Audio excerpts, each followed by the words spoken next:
ಅವನು ಹೋದ ತಕ್ಷಣ ಸೆಕ್ಯೂರಿಟಿ ಸೆಲ್ಯೂಟ್ ಹೊಡೆದು ಗೇಟ್ ಓಪನ್ ಮಾಡ್ತಿದ್ರು. ಮೇಡಮ್ ಒಳಗಿದ್ದಾರಾ ಅಂತ ಕೇಳ್ದ. ಹೌದು ಸರ್, 5ನೇ ಮಹಡಿಯಲ್ಲಿದ್ದಾರೆ ಅಂತ ಹೇಳಿದ್ದಕ್ಕೆ ಕಾರಣ ಪಾರ್ಕ್ ಮಾಡಿ ಲಿಫ್ಟ್ ಮೂಲಕ ಹೀರೋ ಇರೋ ಮಹಡಿಗೆ ಬಂದ ಅರ್ಚನೆಗೆ ಅವಳು ಲ್ಯಾಪ್ಟಾಪ್ನಲ್ಲಿ ಗಂಭೀರವಾಗಿ ಕೆಲಸ ಮಾಡ್ತಿರೋದು ಕಾಣ್ತು. ಸಮಯ ಎಷ್ಟಾಯಿತು? ಇಲ್ಲಿವರೆಗೆ ಕೆಲಸ ಮಾಡ್ತಿದ್ರೆ ಏನಾಗ್ತಿತ್ತು? ಆರೋಗ್ಯ ಹಾಳಾಗುತ್ತೆ ಅಂತ ತಿಳಿಯಲ್ವಾ?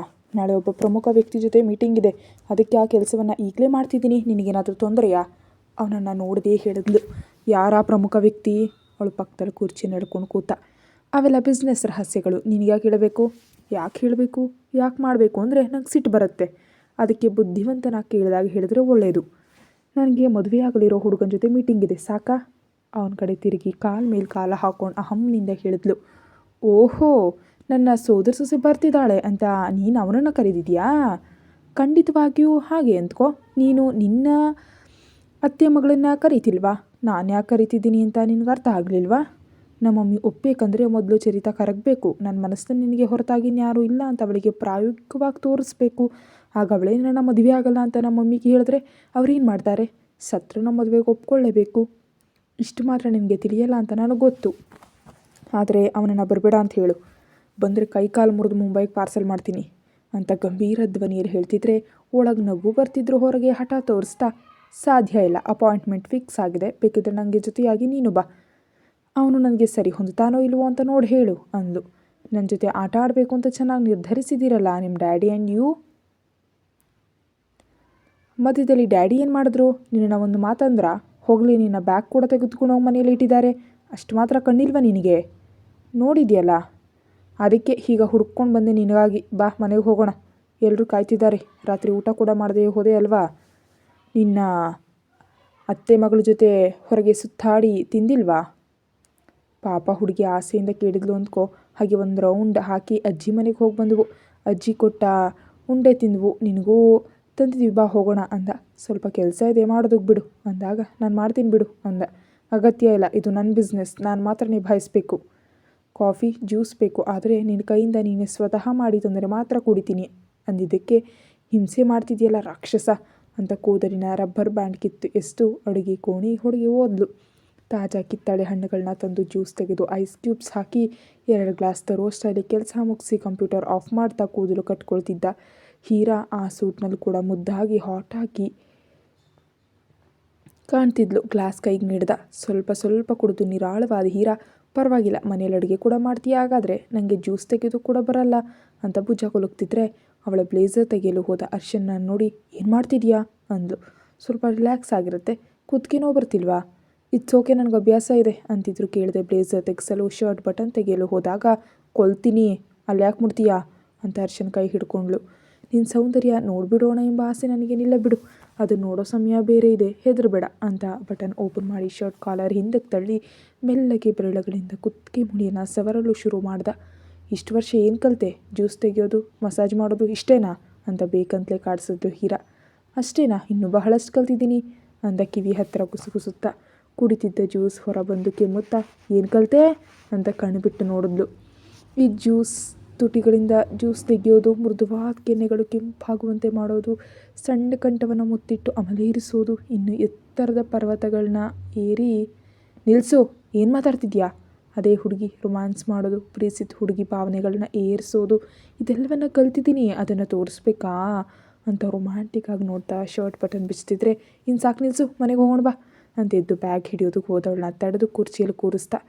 ಕೈಯನ್ನು ಹ್ಯಾಂಡ್ ರೆಸ್ಟ್ ಮೇಲೆ ಇಟ್ಟು ಅವಳ ಮೇಲೆ ಬಾಗ್ತಾ ಜ್ಯೂಸ್ ತೆಗೆದೆ, ಮಸಾಜ್ ಕೂಡ ಮಾಡಿದೆ. ಅದಕ್ಕೆ ಪ್ರತಿಯಾಗಿ ಒಂದು ಪುಟ್ಟು ಮುತ್ತು ಕೊಡ್ಬೋದಾ CO ಮೇಡಮ್ ಅಂತ ತುಟಿಗಳನ್ನ ಸವರ್ತಾ ಕೇಳ್ತಿದ್ದಾಗ, ಕೈ ತಳ್ಳಿ, ಇವೆಲ್ಲ ಮಾಡೋದಕ್ಕೆ ನಾನೇನು ಹಳೆ ಹೀರಾ ಅಲ್ಲ, ಈಗ ತುಂಬ ಸ್ಟ್ರಾಂಗ್ ಹೀರಾ ನಾನು ಅಂತ ಧೈರ್ಯ ತೋರಿಸಿ ಹೇಳ್ತಿದ್ರೆ, ಹೌದು ತುಂಬ ಸ್ಟ್ರಾಂಗ್, ಅದು ನನಗೆ ಗೊತ್ತು, ಆದರೆ ಎಷ್ಟೇ ಸ್ಟ್ರಾಂಗ್ ಆಗಿದ್ರು ಕೆಲವು ಕಡೆ ಬಾಗೋದು ಮೃದುವಾಗೋದು ನಡೆಯುತ್ತಲ್ವಾ ಅಂತ ಅವಳ ಕುತ್ತಿಗೆ ಬಳಿ ಚರ್ಮದಲ್ಲಿ ಸೇರಿ ಹೋದ ಸಣ್ಣ ಬಂಗಾರದ ಸರವನ್ನು ಹಿಡಿಯಲು ಮುಂದೆ ಬಾಗ್ತಿದ್ದಾಗ, ಹರ್ಷ ಪ್ಲೀಸ್ ದೂರ ಇರು, ಹೀಗೆ ಹತ್ರ ಬಂದರೆ ಅವ್ನು ಕೋಪ ಬರುತ್ತೆ ಅಂತ ಬೇಸರ ತೋರಿಸಿದ್ಲು. ಕೋಪ ಬರ್ತಿದೆಯಾ ಅಥವಾ ಮರುಳಾಗಿ ಅಲ್ಲಿ ಮುತ್ತಿಗೆ ಸಹಕರಿಸಿಬಿಡ್ತೀನೋ ಎಂಬ ಭಯ ಆಗ್ತಿದೆಯಾ? ತಳ್ಳಲು ಕೈ ಅಡ್ಡ ಇಟ್ಟಿದ್ದಾಳೆ, ಆದರೆ ಅವನ್ನ ದೂರ ಸರಿಸಲು ಬಲ ಸಾಲ್ತಿಲ್ಲ. ಅವನ ಬೆಚ್ಚಗಿನ ಉಸಿರು ಕುತ್ತಿಗೆ ಮೇಲೆ ಓಡ್ತಿದ್ರೆ, ಒಂದೇ ದಿನದಲ್ಲಿ ಸಿನಿಮಾ ಎಲ್ಲ ತೋರಿಸ್ತೀಯಾ ಪ್ಲೀಸ್ ಅಂದ್ಲು. ಓಹೋ, ದಿನಕ್ಕೆ ಸ್ವಲ್ಪ ಸ್ವಲ್ಪ ತೋರಿಸ್ಬೇಕಾ? ಆ ಮಾತು ಹೇಳಬಾರ್ದಿತ್ತ ಬಂಗಾರ ಅಂತ ಶಬ್ದ ಬರುವಂತೆ ಕುತ್ತಿಗೆಗೆ ಮುತ್ತಿಟ್ಟು ದೂರ ಸರ್ದ. ಬಿಗಿ ಹಿಡ್ದಿದ್ದ ಉಸಿರು ಬಿಟ್ಟು ಚಕಚಕನೆ ಫೋನ್ ಎತ್ಕೊಂಡು ಬ್ಯಾಗ್ ಹಿಡಿದು ಹೊರಗೆ ಓಡಿದ್ಲು. ನಗ್ತಾ ಅವಳನ್ನು ಹಿಂಬಾಲಿಸ್ತಾ ಹೀರಾ ಬಿಟ್ಟ ಬ್ಲೇಸರನ್ನು ಮೊಣಕೈ ಮೇಲೆ ಹಾಕ್ಕೊಂಡು ಕ್ಯಾಬಿನ್ ಲಾಕ್ ಮಾಡಿ ಕೆಳಗೆ ಹೋದ. ಒಣಗಿದ ಗಂಟಲಿಗೆ ನೀರು ಸುರಿದು ಅರ್ಷನನ್ನು ಗುರಾಯಿಸಿ ನೋಡ್ತಿದ್ದಾಳೆ. ಕಾರ್ನಲ್ಲಿ ಕೂತು ಸ್ಟೇರಿಂಗ್ ಹಿಡ್ಕೊಂಡ. ಊಟಕ್ಕೆ ಹೋಗೋಣವಾ? ಬೇಡ, ಮನೆಗೆ ಹೋಗಿ ಎಲ್ಲರ ಜೊತೆ ತಿನ್ನಬೇಕು ಅಂದಾಗ ತಕ್ಷಣ ಅನ್ವಿಕಾಳಿಗೆ ಫೋನ್ ಮಾಡಿ, ಅನ್ವಿಕಮ್ಮ, ಹೀರಾಳನ್ನು ಊಟ ಕರ್ಕೊಂಡು ಹೋಗ್ತಿದ್ದೀನಿ ಅಂತ ಹೀರೋಗೆ ಹೇಳು ಅಂದ.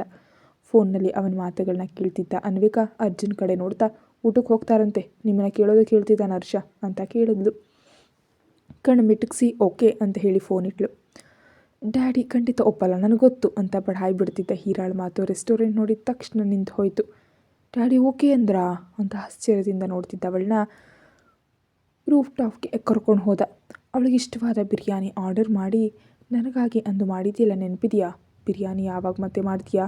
ನಿನ್ನ ಕೈ ಅಡುಗೆ ತಿನ್ನಬೇಕು ಅಂತ ತುಂಬ ಆಸೆ ಇದೆ ಅಂತ ಕೆನ್ನೆ ಮೇಲೆ ಕೈ ಇಟ್ಟು ಅವಳನ್ನೇ ನೋಡ್ತಾ ಹೇಳ್ತಿದ್ರೆ, ನಾನು ಅಡುಗೆ ಮರೆತು ಬಿಟ್ಟಿದ್ದೀನಿ, ನಿಜ ಹೇಳಬೇಕಂದ್ರೆ ಬಿಟ್ಟುಬಿಟ್ಟಿದ್ದೀನಿ. ನಾನು ಯಾರಿಗೂ ಮಾಡಿ ಹಾಕಲ್ಲ, ನಿನಗೆ ಬೇಕಿದ್ರೆ ಅಡುಗೆ ಮಾಡೋ ಹುಡುಗಿಯೇ ಮದುವೆ ಆಗು. ಓಹೋ, ಹಾಗಾದರೆ ನಿನಗೆ ಎಂಥ ಹುಡುಗ ಬೇಕು ಅಂತ ಕೇಳ್ದ. ನನ್ನ ತುಂಬ ಪ್ರೀತಿಸೋನು, ನನಗಾಗಿ ಅಪ್ಪ ಅಮ್ಮನನ್ನು ಎದುರಿಸೋನು, ಎಷ್ಟು ದಿನ ಆದರೂ ನನಗಾಗಿ ಕಾಯೋನು ನಾನೇ ಬೇಕು ಅಂತ ನೇರವಾಗಿ ಹೇಳಬಹುದಲ್ವಾ ಅಂತ ಹೀರಾಳ ತಲೆಗೆ ಗುದ್ದು ನೀಡಿ ಊಟ ತಂದು ಸರ್ವರ್ ಹೋದ್ಮೇಲೆ ಸ್ವತಃ ತಾನೇ ಬಡಿಸ್ತಿದ್ರೆ, ನಿನ್ನ ಅತ್ತೆ ಮಗಳು ಕೂಡ ಬರ್ತಿದ್ದಾಳಲ್ವ ನಾಳೆ, ಅವಳಿಗೂ ಹೀಗೆ ಬಡಿಸ್ತೀಯಾ ಅಂತ ಬಾಯಿ ತಪ್ಪು ಕೇಳಿದ್ಲು. ಹರ್ಷನ ಬಿಸಿ ನೋಟಕ್ಕೆ ಹೆದರಿ ಮಾತು ನಿಲ್ಲಿಸಿ ಊಟ ಶುರು ಮಾಡಿದ್ಲು. ನಾವಿಬ್ಬರೇ ಇರುವಾಗ ಬೇರೆಯವ್ರ ವಿಷಯ ತೆಗೆದೆ ಅಂದರೆ ಗಂಟಲು ಚುಚ್ಚಿಬಿಡ್ತೀನಿ, ಮೂಕಿಯಾದರೂ ಪರವಾಗಿಲ್ಲ, ಜೀವನ ಪರ್ಯಂತ ನಿನ್ನ ಭರಿಸ್ತೀನಿ ಅಂತ ಕೋಪದಿಂದ ಹೇಳಿ ಆ ಕೋಪವನ್ನು ಚಿಕನ್ ಮೇಲೆ ತೋರಿಸ್ತಿದ್ರೆ ನಗ್ತಾ ತಿಂತಾಳೆ. ಸಮಯ ಆಗಲೇ 11 ಆಗಿದ್ದರಿಂದ ಟ್ಯಾಂಕ್ ಬಂಡ ಹತ್ರ ತಂದು ನಿಲ್ಲಿಸ್ತಾ, ಮನೆಗೆ ಹೋಗ್ತೀನಲ್ವಾ, ಮತ್ತು ಇಲ್ಲಿಗೆ ಯಾಕೆ, ಮನೆಯಲ್ಲೇ ಇರುತ್ತೆ, ಹೀಗೆ ಕೂತ್ಕೋ ಅಂತ ಬೆಂಚ್ ಮೇಲೆ ಕೂರಿಸಿ ನಿಶ್ಚಲವಾದ ನೀರಿನ ಮಧ್ಯೆ ವಿದ್ಯುತ್ ದೀಪಗಳಿಂದ ಬೆಳಗ್ತಿರೋ ಬುದ್ಧನ ವಿಗ್ರಹವನ್ನು ನೋಡ್ತಾ ಸ್ವಲ್ಪ ಹೊತ್ತು ಮೌನವಾಗಿ ಹೋದ ಹರ್ಷ. ಮೌನ ವ್ರತ ಮಾಡಲು ಇಲ್ಲಿ ಕರ್ಕೊಂಡು ಬಂದ್ಯಾ? ಅವನ ಮೌನಕ್ಕೆ ಬೇಸತ್ತು ಸಿಟ್ಟಿನಿಂದ ಕೇಳಿದ್ಲು. ನಿನಗಾಗಿ ಮಮ್ಮಿ ಜೊತೆ ಜಗಳ ಆಡಿದೆ, ಇಷ್ಟು ದಿನ ಕಾಯ್ತಿದ್ದೆ, ಮತ್ತೆ ನೀನು ನನಗಾಗಿ ಏನು ಮಾಡಿದೆ ಅಂತ ಅವಳ ಕಡೆ ತಿರುಗಿ ಕೇಳ್ದ. ನಿಮ್ಮ ಅಮ್ಮ ನನ್ನ ಬೇಡ ಅನ್ನಲು ಯಾವುದೇ ಕಾರಣ ಇಲ್ಲದಂತೆ ಮಾಡಿದೆ, ಅದು ಸಾಲದಾ ಅಂತ ಹುಬ್ಬಿ ಹೇರಿಸಿದ್ಲು. ಬೇಕು ಅಂದ್ಕೊಳ್ಳೋರು ಕಾರಣ ಹುಡುಕಲ್ಲ ಹೀರಾ, ಬೇಡ ಅಂದ್ಕೊಳ್ಳೋರು ಇಲ್ಲದ ಕಾರಣಗಳನ್ನ ಸೃಷ್ಟಿಸ್ತಾರೆ. ನಮ್ಮ ಮಮ್ಮಿಗೆ ನಮ್ಮ ಪ್ರೀತಿ ಆಗಲಿ ಅಥವಾ ನಿನ್ನ ಮನೆಗೆ ಸೊಸೆ ಆಗೋದಾಗಲಿ ಎಂದಿಗೂ ಇಷ್ಟ ಇಲ್ಲ. ಅವ್ರನ್ನ ಮೆಚ್ಚಿಸಬೇಕು ಎಂಬ ಆಸೆ ಇದ್ದರೆ ಮರೆತುಬಿಡು.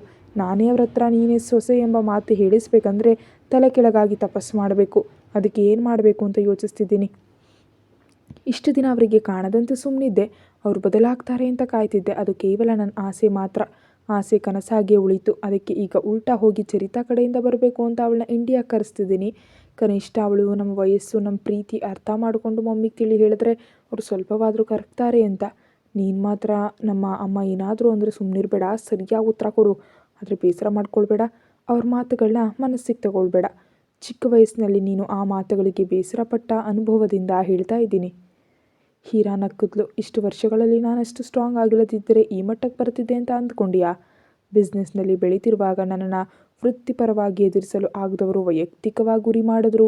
ಮೀಟಿಂಗ್ಗಳಿಗೆ ಹೋದಾಗ, ಪ್ರವಾಸಕ್ಕೆ ಹೋದಾಗ ಪ್ರತಿಯೊಂದು ಅವಕಾಶವನ್ನು ಬಿಡದೆ ನಾನು ಮಾತು ಅಂದವರೇ. ಅವೆಲ್ಲವನ್ನು ನಾನು ಲೆಕ್ಕಕ್ಕೆ ತಗೊಳ್ಳಿಲ್ಲ. ಆಮೇಲೆ ಅವರೆಲ್ಲ ಏನಾದರೂ ಎಂಬುದು ನಿನಗೆ ಗೊತ್ತು ಅಲ್ವಾ ಅಂದ್ಲು. ಗೊತ್ತು ಅಂದ ಸಣ್ಣ ನಗುವಿನೊಂದಿಗೆ. ನನ್ನ ದೊಡ್ಡ ಶಕ್ತಿ ಡ್ಯಾಡಿ. ಅಂತಹ ಡ್ಯಾಡಿ ಪ್ರತಿಯೊಬ್ಬ ಹುಡುಗಿಗೂ ಇರಬೇಕು. ಭಯದಿಂದ ಹಿಂದೆ ಸರಿಯೋ ಮಗಳ ಹಿಂದೆ ಇಂತಹ ತಂದೆ ಇದ್ದರೆ ಎಷ್ಟು ಚೆನ್ನಾಗಿರುತ್ತೆ ಅನಿಸುತ್ತೆ. ನೀನು ತುಂಬ ಲಕ್ಕಿ, ಗೊತ್ತು ತಾನೇ? ಆ ವಿಷಯ ನನಗೂ ಗೊತ್ತು. ಹೀಗೆ ಇಬ್ಬನಿ ಮಧ್ಯೆ ಹರಟೆ ಹೊಡಿತಾ ಕೂತ್ರೆ ನಾಳೆ ನನ್ನ ಫಿಯಾನ್ಸಿಯನ್ನು ಭೇಟಿ ಮಾಡೋ ಅವಕಾಶ ಕಳೆದುಕೊಳ್ತೀನಿ. ಮನೆಗೆ ಹೋಗೋಣ ಅಂತ ಹೇಳ್ತಿದ್ದ. ಹೀರಾಳ ಕೈ ಹಿಡಿದು ತಡೆದು, ನಿಜವಾಗಿಯೂ ಅವನನ್ನು ಭೇಟಿ ಮಾಡಬೇಕು ಅಂತ ನಿರ್ಧರಿಸಿದೆಯಾ ಅಂತ ಕಣ್ಣು ಸಣ್ಣದು ಮಾಡಿ ಕೇಳಿದ. ಡ್ಯಾಡಿ ಮೀಟಿಂಗ್ ಫಿಕ್ಸ್ ಮಾಡಿದ್ದಾರೆ, ಖಂಡಿತ ಭೇಟಿ ಮಾಡಲೇಬೇಕು. ಅವನಿಗೆ ನನ್ನ ಮೇಲೆ ಆಸಕ್ತಿ ಇದ್ದರೆ ತಪ್ಪೇನಿಲ್ವಲ್ಲ. ಸಂಬಂಧಕ್ಕಾಗವರೇ ಕೇಳಿದ್ದಾರೆ. ಸಾಮಾನ್ಯ ಜನರಲ್ಲ ಅವರು, ಯಶಸ್ವಿ ಬಿಸ್ನೆಸ್ ಮ್ಯಾನ್ ಅವನು ಕೂಡ. ಸೊ ಭೇಟಿ ಮಾಡ್ತೀನಿ, ಅವನು ನನಗೆ ಇಷ್ಟ ಆದರೆ ಯೋಚಿಸ್ತೀನಿ ಅಂತ ಹೇಳ್ತೀನಿ ಅಂತಿದ್ದ. ಹೀರಾಳ ಸೊಂಟವನ ಶರ್ಟ್ ಒಳಗಿನಿಂದ ಚರ್ಮ ಕೆಂಪಾಗುವಂತೆ ಕಿಚ್ಚಿದ ಹರ್ಷ ನೋವಿನಿಂದ ಕಿರ್ಚಿದ್ಲು. ನನ್ನನ್ನು ಬಿಟ್ಟು ಇನ್ಯಾರಿಗಾದರೂ ಅವಕಾಶ ಕೊಡ್ತೀನಿ ಅಂದರೂ ನನಗೆ ಸಹಿಸೋದಕ್ಕಾಗಲ್ಲ. ಏನು ಮಾಡ್ತೀಯಾ? ನೀರಿನಲ್ಲಿ ಬಿದ್ದು ಸಾಯ್ತೀಯಾ? ಅಷ್ಟು ಹೇಳಿ ನಾನಲ್ಲ ಬಿಡು. ನೀನು ಹತ್ರ ಬರಬೇಕು ಅಂದ್ಕೊಂಡವ್ರನ್ನ ಸಾಯಿಸ್ತೀನಿ. ನಾನು ನಿನ್ನ ಜೊತೆ ಲೈಫ್ ಎಂಜಾಯ್ ಮಾಡಬೇಕು ಅಂದ್ಕೊಂಡಿದ್ದೀನಿ. ಸತ್ತರೆ ಅವೆಲ್ಲ ಮಿಸ್ ಆಗಿಬಿಡುತ್ತೆ. ನಗ್ತಾ ಕಾರ್ ಹತ್ತಿದ್ಲು ಹೀರಾ. ಹರ್ಷ ಡ್ರೈವಿಂಗ್ ಶುರು ಮಾಡಿ ಸ್ವಲ್ಪ ಮುಂದೆ ಹೋದ್ಮೇಲೆ ಐಸ್ ಕ್ರೀಮ್ ಬೇಕು ಅಂತ ಕೇಳಿದ್ದಕ್ಕೆ ಕೊಡಿಸ್ದ. ಈ ಶಾನಿಯನ್ನು ಯಾವಾಗ ಕರ್ಕೊಂಡು ಬರ್ತೀಯಾ? ನೋಡಿ ತುಂಬ ದಿನ ಆಯಿತು. ಬರ್ತಾಳೆ ಬಿಡು. ಈಗ ಚರಿತಾ ಬರ್ತಿದ್ದಾಳೆ ಅಂತ ತಿಳಿದ್ರೆ ನನ್ನನ್ನು ಸಾಯಿಸ್ತಾಳೆ. ಆದರೆ ನಿನ್ನ ಮೇಲೆ ಮಾತ್ರ ತುಂಬ ಕೋಪದಲ್ಲಿದ್ದಾಳೆ. ಏನು ಮಾಡಿ ಅವಳು ಕೋಪ ತಣ್ಣಗೆ ಮಾಡ್ತೀಯೋ ನಿನ್ನಿಷ್ಟ. ಇಬ್ಬರು ದೂರ ಆದಾಗಿನಿಂದ ನಡೆದ ಎಲ್ಲ ವಿಷಯಗಳನ್ನ ಹಂಚ್ಕೊಳ್ತಾ ಮನೆಗೆ ತಲುಪಿದ್ರು. ಇನ್ನು ಮಾತುಗಳು ಬಾಕಿ ಇದ್ವು. ಕಾರ್ ನಿಲ್ಲಿಸಿ ಹೀರಾ ಇಳಿದಿದ್ದಾಗ ಅವಳ ಕೈ ಹಿಡಿದು ಮುತ್ತಿಟ್ಟ ಹರ್ಷ. ಗುಡ್ ನೈಟ್ ಹೇಳಿ ಒಳಗೆ ಹೋದ್ಲು ಹೀರಾ. ಅವಳ ಹಿಂದೆ ಸ್ವಲ್ಪ ದೂರದಲ್ಲಿ ಹರ್ಷ ಹೋದ. ಹೊಸ್ತಿಲಲ್ಲಿ ಸೊಂಟದ ಮೇಲೆ ಕೈ ಇಟ್ಟು ನಿಂತಿದ್ದ ಋತ್ವಿಕ್. ನನ್ನ ಬಿಟ್ಟು ನೀನೊಬ್ಬಳೇ ಈ ಅಪರಿಚಿತನ ಜೊತೆ ಊಟಕ್ಕೆ ಹೋಗ್ತೀಯಾ ಅಂತ ಕಣ್ಣು ಮತ್ತು ಮೂಗ್ನಲ್ಲಿ ಕೋಪದ ಉಸಿರು ಬಿಡ್ತಾ ಕೇಳ್ತಿದ್ದಾನೆ ಋತ್ವಿಕ್. ನಾನು ಬೇಡ ಅಂದರೂ ಬಲವಂತವಾಗಿ ಆ ಡೆವಿಲ್ ಕರ್ಕೊಂಡು ಹೋದ ಋತು. ನಾನೇನು ಮಾಡಲಿ? ಡ್ಯಾಡಿ ಕೂಡ ಓಕೆ ಅಂದರು ಅಂತ ತಪ್ಪನ್ನ ತಂದೆ ಮತ್ತು ಹರ್ಷನ ಮೇಲೆ ಹಾಕಿ ಮುಗ್ಧ ಮುಖ ಮಾಡಿದ್ಲು ಹೀರಾ. ಹಿಂದೆ ಬಂದ ಹರ್ಷ ನಿಂತಿದ್ದ ಋತುವನ್ನು ನೋಡಿ, ಏಯ್ ಪುಟ್ಟ ಬಾಮೈದ, ಹೇಗಿದ್ಯಾ? ಹೌ ಆರ್ ಯು ಅಂತ ಮೊಣಕಾಲೂರಿ ಕೇಳ್ತಿದ್ರೆ, ಹೂ ಆರ್ ಯು ಅಂತ ಕಣ್ಣು ಕೆಂಪು ಮಾಡಿ ನೋಡ್ದ. ಒಯ್, ನಾನೇನಂತ ತಿಳಿಯಲ್ವ ನಿನಗೆ? ನಿಮ್ಮ ಅಕ್ಕನ ಮದುವೆ ಆಗಲಿರೋ ಗಂಡ ನಿನಗೆ ಬಾವ. ಮದುವೆಯಲ್ಲಿ ನನ್ನ ಕಾಲು ತೊಳಿಬೇಕಾದವರು ನೀನೇ ಕಣೋ, ಬಾ.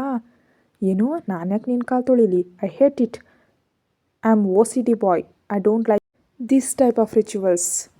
ಆದರೂ ನನಗೆ ಹೇಳಿದೆ, ನಮ್ಮ ಹೀರೋಗೆ ಮದುವೆ ಯಾರು ಫಿಕ್ಸ್ ಮಾಡಿದ್ದು ಅಂತ ಹೀರಾಳನ್ನು ನೋಡಿ, hero do you like him ಅಂತ ಗಂಭೀರವಾಗಿ ಕೇಳ್ತಿದ್ರೆ, ಇಷ್ಟದ ಇದೆಯಾ ನಿನಗೆ ಯಾಕಿವೆಲ್ಲ, ಬಾ ಒಳಗೆ ಅಂತ ಹರ್ಷ ಋತುವನ್ನು ಎತ್ಕೊಂಡ.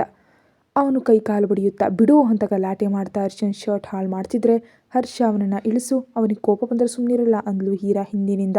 ಪರವಾಗಿಲ್ಲ, ನನ್ನ ಭಾವ ಮೈದನ್ನು ನಾನು ಪರಿಚಯ ಮಾಡಿಕೊಂಡು ಪಳಗಿಸ್ಕೊಳ್ಬೇಕು ಅಂತ ಅವಳಿಗೆ ಕಣ್ಣು ಹೊಡೆದು ತನ್ನ ರೂಮಿಗೆ ಋತ್ವಿಕ್ನನ್ನು ಕರ್ಕೊಂಡು ಹೋದ. ನನ್ನ ಬಿಡು, ಯಾಕೆ ಎತ್ಕೊಂಡೆ? ನೀನು ನನಗಿಷ್ಟ ಇಲ್ಲ, ನನ್ನ ಮೇಲೆ ಅಧಿಕಾರ ತೋರಿಸ್ತಿದ್ಯಾ. I hate you. ನಾನು ಯಾರು ಅಂತ ಗೊತ್ತಾ? ನಮ್ಮ ಸ್ಕೂಲ್ ಕಬಡ್ಡಿ ಚಾಂಪಿಯನ್ ನಾನು. ಒಂದು ವಧೆ ಕೊಟ್ಟೆ ಅಂದರೆ ತಡ್ಕೊಳ್ಳೋದಕ್ಕಾಗಲ್ಲ ಅಂದ ಕೈ ಬಿಗಿ ಮಾಡಿ. ಹೌದಾ? ನಾನು ಕೂಡ ಕಬಡ್ಡಿ ತುಂಬ ಚೆನ್ನಾಗಿ ಆಡ್ತೀನಿ. ನಮ್ಮ ಸ್ಕೂಲ್ ಲೆವೆಲ್ನಲ್ಲಿ ಗೋಲ್ಡ್ ಮೆಡಲ್ ಕೂಡ ಬಂದಿದೆ ಅಂದ. ನಿಜವಾ ಅಂತ ಕಣ್ಣು ದೊಡ್ಡದು ಮಾಡ್ದ. ಫೋಟೋಸ್ ತೋರಿಸಿದ್ರೆ ನಂಬ್ತೀಯಾ ಅಂದಾಗ, ತೋರಿಸು ಅಂದ. ಹರ್ಷ ತನ್ನ ಗ್ಯಾಲರಿಯಲ್ಲಿ ಬಾಲ್ಯದ ಫೋಟೋ ತೆಗೆದು ತೋರಿಸ್ತಾ, ಈಗಲಾದರೂ ನಂಬ್ತೀಯಾ ಅಂದ. ಶಾಲೆಯಲ್ಲಿ ಗೆದ್ದ ಫೋಟೋಗಳನ್ನೆಲ್ಲ ನೋಡಿದ ಮೇಲೆ, ನಿಜವಾಗಿ ನೀನು ತುಂಬ ದೊಡ್ಡ ಪ್ಲೇಯರ್, ನನಗೆ ಕೆಲವು ಟ್ರಿಕ್ಸ್ ಕಲಿಸ್ಕೊಡ್ತೀಯಾ ಅಂದ. ನೀನು ನನ್ನ ಜೊತೆ ಫ್ರೆಂಡ್ಶಿಪ್ ಮಾಡಿದ್ರೆ, ನನ್ನನ್ನು ಭಾವ ಅಂತ ಒಪ್ಕೊಂಡ್ರೆ ನಿನಗೆಲ್ಲ ಕಲಿಸ್ಕೊಡ್ತೀನಿ, ಅದು ಕೂಡ ಫ್ರೀಯಾಗಿ ಅಂತ ಕೈ ಚಾಚ್ದ. ಇವರಿಬ್ಬರು ಏನು ಮಾಡ್ತಿದ್ದಾರೆ ಅಂತ ಅಲ್ಲಿವರೆಗೂ ಟೆನ್ಷನ್ ಪಡ್ತಿದ್ದ ಹೀರಾ ಬಾಗಿಲು ತೆರೆದಾಗ ಇಬ್ಬರು ಶೇಕ್ ಹ್ಯಾಂಡ್ ಮಾಡ್ಕೊಂಡು ನಗ್ತಾ ಮಾತಾಡ್ತಾ ಇರೋದು ಕಂಡು ಆಶ್ಚರ್ಯ ಆಯಿತು. ಏನು ಆಗಲೇ ಶೇಕ್ ಹ್ಯಾಂಡ್ ಕೊಡ್ತಿದ್ದೀರಾ ಅಂದ್ಲು. ನನಗೆ ಭಾವನಾಗಿ ಹರ್ಷ ಓಕೆ, ನೀನು ಮದುವೆ ಆಗ್ಬಿಡು ಹೀರೋ ಅಂದ. ಅಬ್ಬಾ, 2 ನಿಮಿಷದಲ್ಲಿ ಹೇಗೆ ಉಲ್ಟಾ ಹೊಡೆದೆ ಅಂದ್ಲು.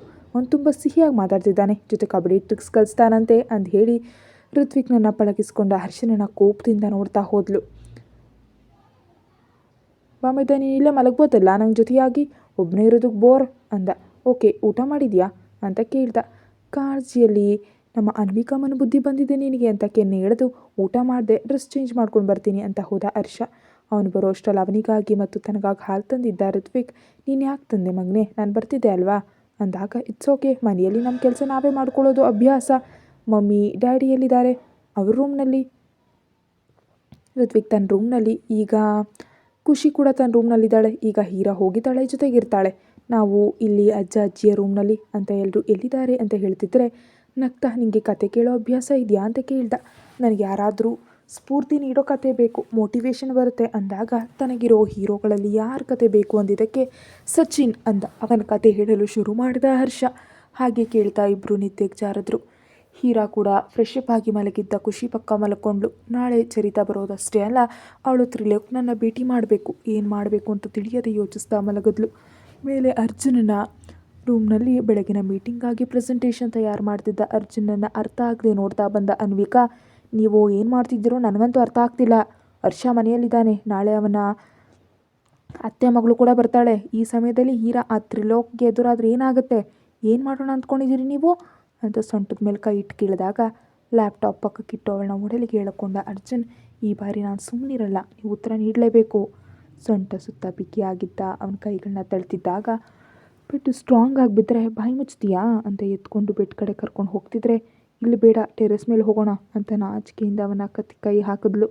ನಗ್ತಾ ಮೇಲೆ ಕರ್ಕೊಂಡು ಹೋದ್ಮೇಲೆ ಅರ್ಜುನ್ ಬರುವ ಮೊದಲೇ ಒಳಗೆ ಓಡಿ ಬಾಗಿಲು ಹಾಕ್ಕೊಂಡು, ಈ ಕೆಲಸ ಮಾಡಿ ನನ್ನ ಬಾಯಿ ಮುಚ್ಚೋಣ ಅಂದ್ಕೊಂಡಿದ್ದೀರಾ? ಅದೆಲ್ಲ ನಡೆಯಲ್ಲ. ನಾಳೆ ಏನು ಮಾಡ್ತೀರೋ ನನಗೆ ಹೇಳಲೇಬೇಕು, ಇಲ್ದಿದ್ರೆ ನಿಮ್ಮ ಊಟ ಬಂದ್ ಅಂತಿದ್ದ. ಅನ್ವಿಕಾಳ ಮಾತು ಮುಗಿಯೋ ಮೊದಲೇ ಫಿಂಗರ್ ಪ್ರಿಂಟ್ ಸೆನ್ಸರ್ನಿಂದ ಬಾಗಿಲು ತೆರೆದ ಅರ್ಜುನನ್ನು ನೋಡಿ ಅವಳು ಮುಖ ಮಾಡಿದ್ಲು. ಪೆಟ್ಟು ಸ್ಟ್ರಾಂಗ್ ಆಗಿ ಅಲ್ಲ ಹಾರ್ಡ್ ಆಗಿ ಬೇಕು ನಿನಗೆ ಅಂತ ಅನ್ವಿಕಾಳನ್ನು ನೋಡ್ತಾ ಬಾಗಿಲು ಹಾಕಿದ. ಬೆಳಿಗ್ಗೆ ಎಲ್ಲರೂ ತಿಂಡಿ ಸಮಯದಲ್ಲಿ ಡೈನಿಂಗ್ ಹಾಲ್ನಲ್ಲಿ ಜಮಾಯಿಸಿದ್ರು. ಹೀರಾ ಮಾತ್ರ ಬಾಕಿ ಇದ್ಲು. ಋತ್ವಿಕ್ ಅರ್ಶನನ್ನು ಬಿಡದೆ ಅಂಟ್ಕೊಂಡಿರೋದನ್ನು ನೋಡಿ ಅಸೂಯೆ ಪಡ್ತಿದ್ದ. ಖುಷಿ ಅರ್ಶನ ಇನ್ನೊಂದು ಕಡೆ ಕೂತು, ನಿನಗಿಂತ ಮೊದಲು ಹೀರೋ ನನಗೆ ಗೊತ್ತು, ಅದಕ್ಕೆ ನನ್ನ ಜೊತೆ ಜಾಸ್ತಿ ಸಮಯ ಇರ್ತಾನೆ, ನೀನು ಸುಮ್ಮನೆ ಸ್ಕೂಲ್ಗೆ ಹೋಗು ತಮ್ಮ ಅಂತ ಮರ್ಯಾದೆಯಿಂದ ಹೇಳಿದ್ಲು. ನಮಗೆ ಇಂದು ಸ್ಕೂಲ್ ಇಲ್ಲ, ನಿನ್ನೆವರೆಗೆ ಆಟಗಳು ಅಂತ ಆಡಿಸಿದ್ದಾರೆ, ಅದಕ್ಕೆ 2 ದಿನ ರಜೆ ಕೊಟ್ಟಿದ್ದಾರೆ. ಸೊ ನಾನು ಬಾವನ ಜೊತೆ ಹೊರಗೆ ಹೋಗ್ತೀನಿ, ನೀನು ಸುಮ್ಮನೆ ಕಾಲೇಜ್ಗೆ ಹೋಗು ಉತ್ತರ ಕೊಟ್ಟ ಋತ್ವಿಕ್. ಇಲ್ಲ, ನಮ್ಮ ಸೆಮಿಸ್ಟರ್ ನಡೀತಿದೆ, ಸೊ ಮನೆಯಲ್ಲಿ ಓದ್ಕೊಳ್ಳೋದಕ್ಕೆ ಹೇಳಿದ್ದಾರೆ, ನಾನು ಹೋಗೋ ಅಗತ್ಯ ಇಲ್ಲ, ನಾನು ಬಾವನ ಜೊತೆ ಹೊರಗೆ ಹೋಗ್ತೀನಿ, ನೀನು ಹೋದರೆ ನಾನು ಸುಮ್ಮನೆ ಇರ್ತೀನಾ, ನಾನು ಬರ್ತೀನಿ ಹೀರೋ, ನನ್ನನ್ನು ನಿನ್ನ ಜೊತೆ ಕರ್ಕೊಂಡು ಹೋಗು. ಇನ್ನೊಂದು ಕಡೆ ಅಂಟ್ಕೊಂಡ್ಳು ಖುಷಿ. ಆದರೆ ಅರ್ಶನ್ ಯೋಚನೆ ಮಾತ್ರ ಹೀರಾಳ ಕಡೆ ಇತ್ತು. ಇಂದು ತ್ರಿಲೋಕ್ನನ್ನು ಭೇಟಿ ಮಾಡಬೇಕು. ಹೋಗ್ತಾಳೋ ಇಲ್ವೋ, ಮೇಡಮ್ ಇನ್ನೂ ಹೊರಗೆ ಬಂದಿಲ್ಲ, ಇಬ್ಬರನ್ನು ಕರ್ಕೊಂಡು ಹೋಗ್ತಾನೆ ಅಂತ ಅನ್ವಿಕಾ ಹೇಳಿದ್ಲು. ಹೌದು, ನಮ್ಮಿಬ್ಬರನ್ನು ಕರ್ಕೊಂಡು ಹೋಗ್ತೀನಿ, ಗಲಾಟೆ ಮಾಡದೇ ಇದ್ದರೆ ನಿಮ್ಮಿಬ್ಬರಿಗೂ ಸಮಾನವಾಗಿ ನನ್ನ ಪ್ರೀತಿ ಹಂಚ್ತೀನಿ, ಇಲ್ದಿದ್ರೆ ಬಿಟ್ಟು ಹೋಗ್ತೀನಿ ಅಂತ ಹರ್ಷ ಹೇಳ್ದ. Okay, deal done. ಇಬ್ಬರು ಒಂದೇ ಬಾರಿ ಸೈನ್ ತೋರಿಸಿದ್ದಕ್ಕೆ ನಗ್ತಾ ತಿಂಡಿ ತಿಂತ, ನಿಮ್ಮ ಮಗಳಿಗೆ ಮದುವೆ ಸಂಬಂಧ ನೋಡ್ತಿದ್ದೀರಲ್ಲ, ಇಂದು ಮದುವೆ ನೋಟಕ್ಕೆ ಹೋಗೋದಕ್ಕೆ ಕೂಡ ಹೇಳಿದ್ದೀರಂತೆ ಅಂದ ಹಲ್ಲು ಕಡಿಯುತ್ತಾ. ಫೋಕ್ನಿಂದ ತರಕಾರಿ ಚುತ್ತಾ, ನಿನಗೇನಾದರೂ ತೊಂದರೆಯಾ ಅಂದ ಅರ್ಜುನ್. ಯಾಕೆ ನನ್ನ ಮೇಲೆ ಇಷ್ಟು ಹಗೆತನ ಹೀರೋ, ಚಿಕ್ಕ ವಯಸ್ಸಿನಿಂದ ನೀನು ಇಷ್ಟು ಪ್ರೀತಿಸ್ದೆ, ನಿನ್ನ ಮಗಳಿಗಿಂತ ಹೆಚ್ಚಾಗಿ ನಿನ್ನ ಪ್ರೀತಿಸಿದ್ದಕ್ಕೆ ಇದೇನಾ ನೀನು ನನಗೆ ನೀಡೋ ಉಡುಗೊರೆ? ನಿನ್ನ ಪ್ರೀತಿ ಮೇಲೆ ನಿನಗೆ ಅಷ್ಟು ನಂಬಿಕೆ ಇದ್ದರೆ ಈ ಭೇಟಿ ಬಗ್ಗೆ ಯೋಚನೆ ಮಾಡಲ್ಲ. ಅರ್ಜುನ್ ರೇಗಿಸೋದಕ್ಕೆ ಮುಖ ತಿರುಗಿಸಿ ಇನ್ನೊಂದು ದೋಸೆ ಹಾಕಿಸ್ಕೊಂಡು ತಿಂತಿದ್ರೆ, ಆರೆಂಜ್ ಬಣ್ಣದ ಅನಾರ್ಕಲಿ ಚೂಡಿದಾರ್ನಲ್ಲಿ ಕೂದಲನ್ನು ಬಿಟ್ಕೊಂಡು ಬಂದು ಹೀರಾ ಅರ್ಶನಿಗೆ ಶಾಕ್ ನೀಡಿದ್ಲು. ಎಷ್ಟು ಸುಂದರವಾಗಿದ್ದಾಳೆ, ಸಿಂಪಲ್ ಉಡುಪಿನಲ್ಲಿ ಕೂಡ ಹುಡುಗಿಯರಿಷ್ಟು ಅಂದವಾಗಿರ್ತಾರಾ ಅಂತ ಕಣ್ಣು ಮಿಟಕಿಸ್ದೆ ನೋಡ್ತಿದ್ರೆ ಅವನ ಮುಖಕ್ಕೆ ನೀರು ಚುಮುಕಿಸ್ತಾ ಅರ್ಜುನ್. ಹರ್ಷ ಕೋಪದಿಂದ ಕುದೀತಿದ್ದಾನೆ. ಅನ್ವಿಕಾ ನಗ್ತಾ, ಕೋಲ್ಡ್ ವಾಟರ್ ಕುಡಿತೀಯಾ ಹರ್ಷ ಅಂತ ಕೊಡ್ತಿದ್ರೆ, ಅನ್ವಿಕಮ್ಮ ನೀನು ಕೊಡೋಣ ಅಂದ. ಏನು ಮಾಡೋಣ, ಇವರ ಆಟಗಳು ಹೀಗಿವೆ, ಕನಿಷ್ಠ ನಿನ್ನ ಕೂಲ್ ಮಾಡೋದಕ್ಕೆ ನಾನು ಸಪೋರ್ಟ್ ಇರಬೇಕಲ್ವಾ ಅಂತ ದೈನ್ಯವಾಗಿ ನೋಡ್ತಿದ್ರೆ, ಕೋಪವನ್ನೆಲ್ಲ ದೋಸೆ ಮೇಲೆ ತೋರಿಸಿ ತಿಂತಿದ್ರೆ, hi daddy good morning, hi mummy hello all good morning ಅಂತ ನಗ್ತಾ ಅರ್ಜುನ್ ಪಕ್ಕ ಕೂತ್ಲು. Wow hero, you look gorgeous, ಈ ಡ್ರೆಸ್ನ ತುಂಬ ಚೆನ್ನಾಗಿ ಮುದ್ದು ಕ್ಯೂಟಾಗಿ. ಋತ್ವಿಕ್ನ ಮಾತಿಗೆ ಥ್ಯಾಂಕ್ ಯು, ನೀನು ಕೂಡ ತುಂಬ ಕ್ಯೂಟ್ ಆಗಿದೆ ಡಾರ್ಲಿಂಗ್ ಅಂತ ಅರ್ಜುನ್ ಕೈ ಹಿಡಿದು ಭುಜದ ಮೇಲೆ ತಲೆ ಇಟ್ಟು ತಿಂಡಿ ತಿನ್ನೋದಕ್ಕೆ ಶುರು ಮಾಡಿದ್ಲು. ಡ್ಯಾಡಿ ಪಕ್ಕದಿಂದ ಜಂಪ್ ಆದರು ಖುಷಿ ಮತ್ತು ಋತು. ಇಲ್ಲಿವರೆಗೆ ಡ್ಯಾಡಿ ಇದ್ದಾರೆ ಅಂತ ನೆನಪಾಗಲಿಲ್ವಾ ನಿಮಗೆ, ನಾನು ಬರೋಷ್ಟರಲ್ಲಿ ಹೋಗ್ತೀರಿ ಹೋಗಿ ಅಂತ ಹೀರೋ ಓಡಿಸ್ತಿದ್ರೆ, ಹರ್ಷ ಹೊಸದಾಗಿ ಬಂದಿದ್ದಾನಲ್ವಾ, ಅವನನ್ನು ಸ್ವಲ್ಪ ಪಳಗಿಸೋಣ ಅಂತ ಹೋದ್ವು ಅಷ್ಟೇ ಹೊರತು ಡ್ಯಾಡಿಯನ್ನು ಬಿಡ್ತೀವಾ ಅಂದ ಹೀರಾಡ್ ಮಡಿಲಲ್ಲಿ ಋತ್ವಿಕ್ ಕೂತ್ರೆ ಅರ್ಜುನ್ ಪಕ್ಕ ಖುಷಿ ಕೂತ್ಲು. ಅರ್ಜುನ್ 3 ಮಕ್ಕಳಿಗೆ ತಿನ್ನಿಸ್ತಿದ್ರೆ ಬೇಡ ಅನ್ನದೆ ತಿಂತಿದ್ದಾರೆ. ನಾನು ತಿನ್ನಿಸಿದ್ರೆ ಯಾವತ್ತಾದರೂ ಹೀಗೆ ಬುದ್ಧಿವಂತರಾಗಿ ತಿಂದಿದ್ದೀರಾ, ನನ್ನನ್ನು ಅಲೆದಾಡಿಸ್ತೀರಿ ಅಂತ ಅನ್ವಿಕಾ ಕೋಪದಿಂದ ನೋಡ್ತಿದ್ರೆ ಎದ್ದ ಹೀರಾ ಅವಳ ಕೆನ್ನೆಗೆ ಮುತ್ತಿಟ್ಟು, ನಂಗೆ ಸಮಯ ಆಗ್ತದೆ, ನಾನು ನಿಮ್ಮನ್ನು ಸ್ಕೂಲ್ ಮತ್ತು ಕಾಲೇಜ್ ಹತ್ರ ಬಿಡ್ಲಾ ಅಂದ್ಲು. ನನಗೆ ಇಂದು ಸ್ಕೂಲ್ ಇಲ್ಲ ಅಂದ ಋತ್ವಿಕ್. ನನಗೆ ಕಾಲೇಜ್ ಇಲ್ಲ ಅಂತ ಖುಷಿ ಒಟ್ಟಿಗೆ ಹೇಳಿದ್ದಕ್ಕೆ, ಓಕೆ ಹಾಗಾದರೆ ಬಾಯ್ ಡ್ಯಾಡಿ ಬಾಯ್ ಮಮ್ಮಿ ಅಂತ ಹೇಳುವಾಗ, ಜಾಗ್ರತೆ ಅಂದ್ಲು ಅನ್ವಿಕಾ ನಗ್ತಾ. ಓಕೆ ಮಮ್ಮಿ ಅಂತ ಹರ್ಷನನ್ನು ನೋಡಿದೆ ಹೋಗ್ತಿದ್ರೆ, ಏನು ಹೋಗ್ತಿದ್ದಾಳೆ ಅವನ್ನ ತಡೀರಿ ಅಂದ ಹರ್ಷ ಮೇಲೆದ್ದು. ಹೋಗಲಿ ಹಿರು, ನಾವು ಹೊರಗೆ ಹೋಗಬೇಕಲ್ವಾ ಅಂತ ಖುಷಿ ಋತು ಹರ್ಷನನ್ನು ಹೇಳಿದ್ರು. ಋತ್ವಿಕ್ನನ್ನು ಎತ್ಕೊಂಡು ಖುಷಿ ಕೈ ಹಿಡಿದು ಹೊರ ಓಡ್ದ ಹರ್ಷ. ಹೀರಾ ಮುಂದೆ ಕೂತಿದ್ದಾಳೆ. ಇಬ್ಬರು ಮಕ್ಕಳನ್ನ ಹಿಂದೆ ಕೂರಿಸಿ ಸ್ಟೇರಿಂಗ್ ಹಿಡ್ಕೊಂಡ ಹರ್ಷ. ಓಹೋ, ಡ್ರೈವರ್ ಆಗಿ ನಿಮ್ಮನ್ನು ಕಳಿಸಿದ್ರ ಡ್ಯಾಡಿ? ಲಿಪ್ಸ್ಟಿಕ್ ಹಚ್ಕೊಳ್ತಿದ್ದಾಗ, ಮಕ್ಕಳೇ ನನ್ನ ಫೋನ್ ಮನೆಯಲ್ಲಿ ಮರೆತು ಬಂದೆ, ನಿಮ್ಮಲ್ಲಿ ಯಾರು ವೇಗವಾಗಿ ತರ್ತಾರೋ ಅವ್ರಿಗೆ ಕೇಳಿದನ್ನು ಕೊಡಿಸ್ತೀನಿ ಅಂದ ಹರ್ಷನ್ ಮಾತಿಗೆ ಇಬ್ಬರು ಮಾಯವಾದರು. ಹೀರಾ ಲಿಪ್ಸ್ಟಿಕ್ ಹಚ್ಚೋ ಅಷ್ಟರಲ್ಲಿ ಅದು ಕೆಳಗೆ ಬಿದ್ದು ಅವಳ ಹೀಲ್ಸ್ ಕೆಳಗೆ ಪುಡಿ ಪುಡಿ ಆಯಿತು. ಮೇಲ್ ನಡೀತಿರೋ ತುಟಿಗಳ ಯುದ್ಧಕ್ಕೆ. ಕತೆ ಮುಂದುವರಿಯುತ್ತೆ. ಹೆಚ್ಚಿನ ವಿಡಿಯೋಗಾಗಿ ಚಾನೆಲನ್ನು ಸಬ್ಸ್ಕ್ರೈಬ್ ಮಾಡಿ ಮತ್ತು ವಿಡಿಯೋವನ್ನು ಮುಂಚಿತವಾಗಿ ನೋಡಲು ನಮ್ಮ ಚಾನೆಲ್ಗೆ ಮೆಂಬರ್ಶಿಪ್ಪನ್ನು ತಗೊಳ್ಳಿ. Thank you so much for all your support.